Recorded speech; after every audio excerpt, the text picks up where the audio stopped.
Semenjak revolusi Bolshevik pecah, ajaran komunisme atau Marxisme mulai bertebaran di Eropa dengan bertahap. Bahkan, ajaran kiri radikal ini pun juga meluas hingga ke Asia. Sejarah G30S PKI merupakan peristiwa yang menggambarkan perluasan daripada efek revolusi Bolshevik di Asia.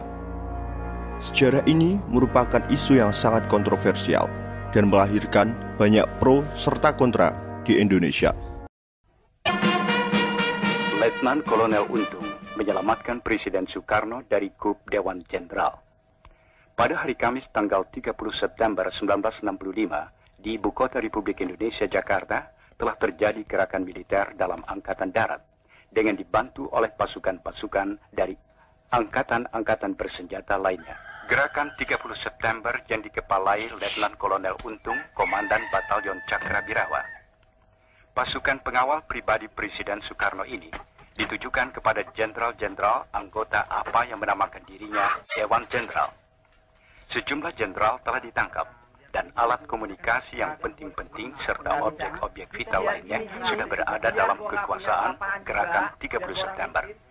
Sedangkan Presiden Soekarno selamat dalam lindungan gerakan 30 September. Kejadian G30S merupakan pemberontakan terakhir bagi PKI di Indonesia. Setelah juga banyak pemberontakan yang telah dilakukan saat era Hindia Belanda, PKI harus berakhir dalam G30S-nya. Sejalan dengan berakhirnya era revolusi di Indonesia dan dimulainya era Orde Baru. Dan segala peristiwa pemberontakan yang telah dilakukan oleh PKI, semuanya itu tidak lain tidak bukan berasal dari seorang Marxis Belanda yang bernama Henk Snelflit. Dari sinilah sejarah PKI dimulai.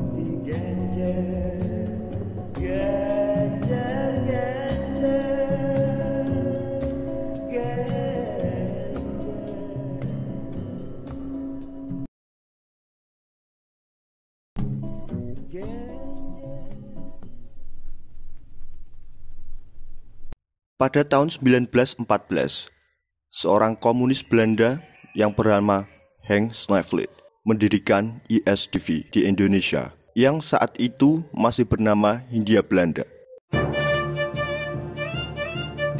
ISDV adalah organisasi yang berhaluan Marxis yang berusaha memberi perlawanan terhadap pemerintah kolonial Belanda di Hindia Belanda.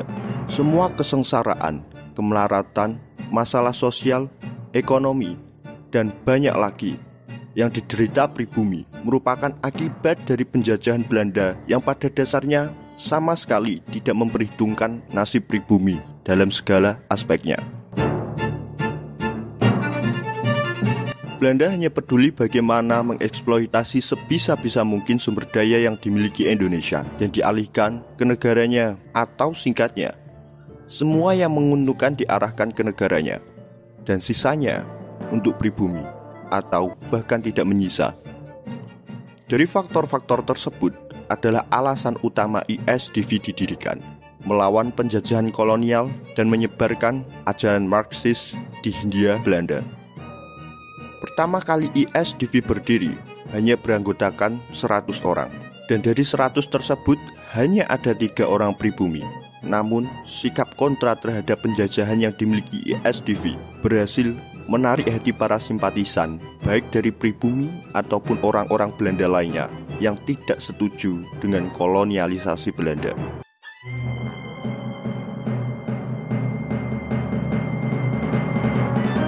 Simultan dengan adanya ISDV yang berhaluan kiri, di Hindia Belanda juga ada organisasi yang memberikan advokasi terhadap pribumi yang bernama Sarekat Islam.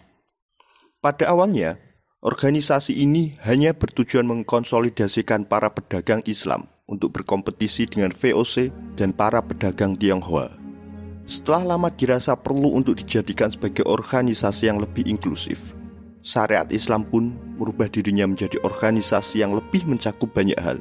Walaupun demikian, Syarikat Islam tidak seinklusif ISDV. Syarikat Islam hanya terkhususkan untuk para pejuang yang berlandaskan agama Islam.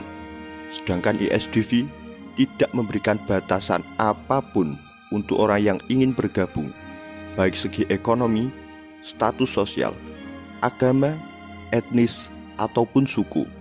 Dengan demikian, ada dua alat perlawanan untuk menentang pemerintahan Hindia Belanda, Sarekat Islam dan ISDV. Namun pada suatu ketika, saat SI memutuskan untuk bekerja sama dengan Volkskraat, kritik dari ISDV pun mulai berlontaran kepada SI. Sarekat Islam yang seharusnya menjadi pembela para kaum tertindas malah justru bersifat kooperatif dengan Belanda. Dan hal ini menimbulkan dampak pada banyaknya anggota Sarekat Islam yang berpindah ke ISDV. 1920, pada saat Kongres di Semarang, ISDV mengubah namanya menjadi Perserikatan Komunis Hindia dan mengangkat Semaun menjadi ketuanya.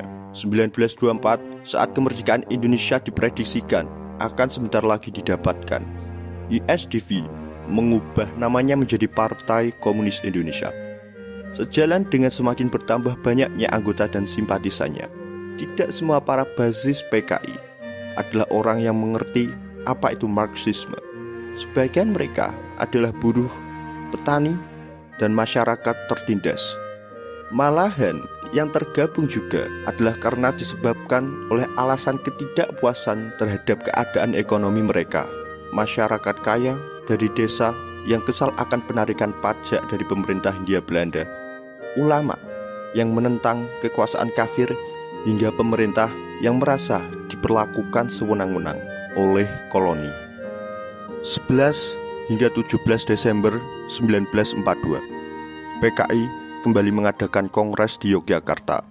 Dalam kongres kali ini, PKI merencanakan untuk memberontak kepada pemerintah kolonial. Seketika pemerintah kolonial Belanda mendengar akan rencana pemberontakan itu, tekanan dan perlawanan pun dilakukan oleh pemerintah kolonial. Dalam rencana pemberontakan PKI tersebut, Tan Malaka yang saat itu menjadi ketua sebenarnya tidak menyetujui akan adanya pemberontakan tersebut, dengan alasan bahwa persiapan guna memberikan perlawanan itu dianggap Tan Malaka belum mempunyai kesiapan secara sempurna. Begitupun dengan musuh yang saat itu sedang berada di Soviet, guna meminta restu kepada Stalin untuk melakukan pemberontakan. Namun, Stalin belum setujui akan adanya pemberontakan tersebut. Hanya saja PKI masih bersikeras untuk melakukan pemberontakan kepada pemerintah Hindia Belanda. Berbagai aksi pemberontakan pun pecah. Di Pulau Jawa, pemberontakan dilancarkan di beberapa kota besar seperti Batavia, Karisedenan Banten, Priangan, Solo, dan Kediri. Pemberontakan ini berlangsung hingga tahun 1926. Sedangkan di luar Jawa, pemberontakan dilancarkan di Sumatera Barat, yang dimulai pada 26 Juli 1926. Selain itu, PKI juga terus meluaskan propaganda mereka terutama kepada kaum bawah, seperti petani, buruh, dan masyarakat yang tertindas. Namun sayang, seperti yang diramalkan Tan Malaka, pemberontakan PKI ini pun berhasil diredam oleh pemerintah Belanda, dan banyak tokoh-tokoh PKI ditangkap oleh Belanda. Dan akibat dari pemberontakan yang gagal itu, kemerdekaan Indonesia yang awalnya diprediksikan dekat menjadi stagnan, bahkan mundur daripada yang diprediksikan.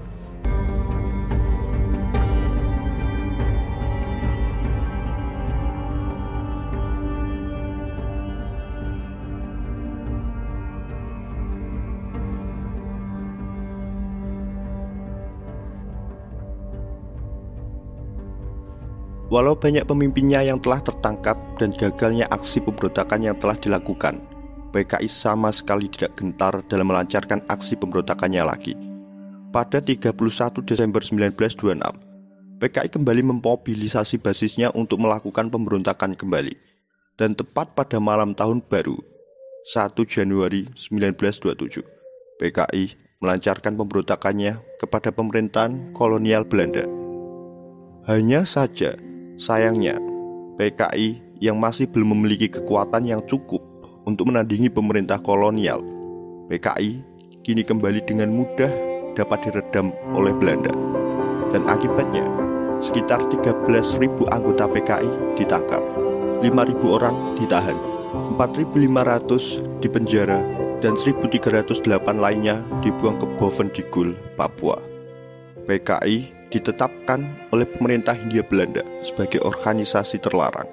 Sebagian pemimpin pemberontak seperti Musso, Semaun, dan lainnya berhasil melarikan diri ke Moskow, Uni Soviet. Dampak dari adanya pemberontakan ini juga berakibat pada semakin represifnya pemerintah Hindia Belanda terhadap organisasi lainnya.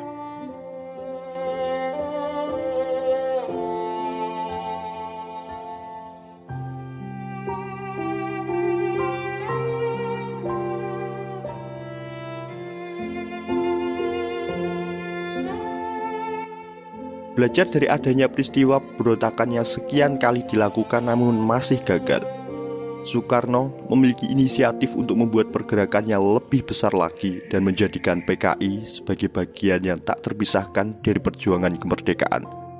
Saat itu, banyak organisasi perjuangan, namun masih berjuang dengan landasan mereka sendiri dengan membawa kepentingan mereka sendiri. Di antara mereka ada pejuang nasionalis, Islamis, dan Marxis. Dari tiga haluan perjuangan ini, Soekarno berinisiatif untuk menyatukan mereka di bawah Nasakom, nasionalis, agama, komunis. Sehingga kemudian akan tercipta persatuan dan pergerakan yang lebih besar lagi untuk melawan pemerintah Belanda dan mencapai kemerdekaan. Sementara juga, paham sosialisme yang ada dimodifikasi oleh Soekarno menjadi marhanisme dengan maksud merelevansikan sosialisme dengan keadaan Indonesia. Semaun dan Musso yang masih dalam masa pelarian di Moskow memanfaatkan forum Komintern. Mereka menyuarakan PKI di Moskow pada 1935. Musso kembali ke Indonesia dan mengkonsolidasikan kembali PKI guna melawan Belanda.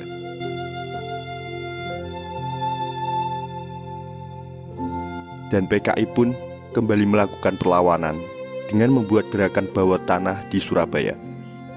Sementara para anggota PKI yang dalam pengasingan di Digul, Papua juga menyusun jaringan untuk mendapatkan informasi dan melakukan pergerakan kembali. 1942, giliran Jepang yang menjajah Indonesia, PKI pun tetap secara kontinu melanjutkan perjuangan mereka. Bahkan, gerakan bawah tanah yang dibuat PKI juga memberikan kontribusi besar bagi kemerdekaan Indonesia. Gerakan bawah tanah ini berhasil melakukan berbagai aksi sabotase dalam melawan Jepang. Namun, akibat dari aksi sabotase yang diketahui Jepang, Amir Syarifuddin dan para pejuang lainnya yang tergabung dalam aksi ini pun juga hampir mendapatkan hukuman mati setelah ditangkap Jepang. Akhir 1942, PKI berhasil diredam oleh Jepang. Dan penangkapan daripada anggota-anggota PKI ini membuat mereka tidak mengetahui perkembangan informasi yang ada dan begitu cepat berubah. Proklamasi. Kami, bangsa Indonesia, dengan ini menyatakan kemerdekaan Indonesia. Hal-hal yang mengenai pemindahan kekuasaan dan lain-lain diselenggarakan dengan cara saksama dan dalam tempo yang sesingkat-singkatnya. Jakarta, 17 Agustus 1945, atas nama bangsa Indonesia, Soekarno, Hatta.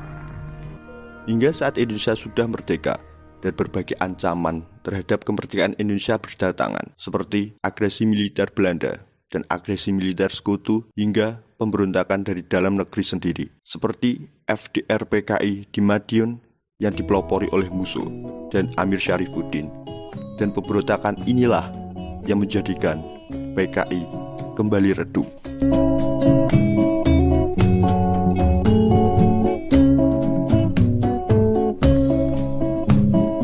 Ganjar-ganjar isok-isok didol ning pasar.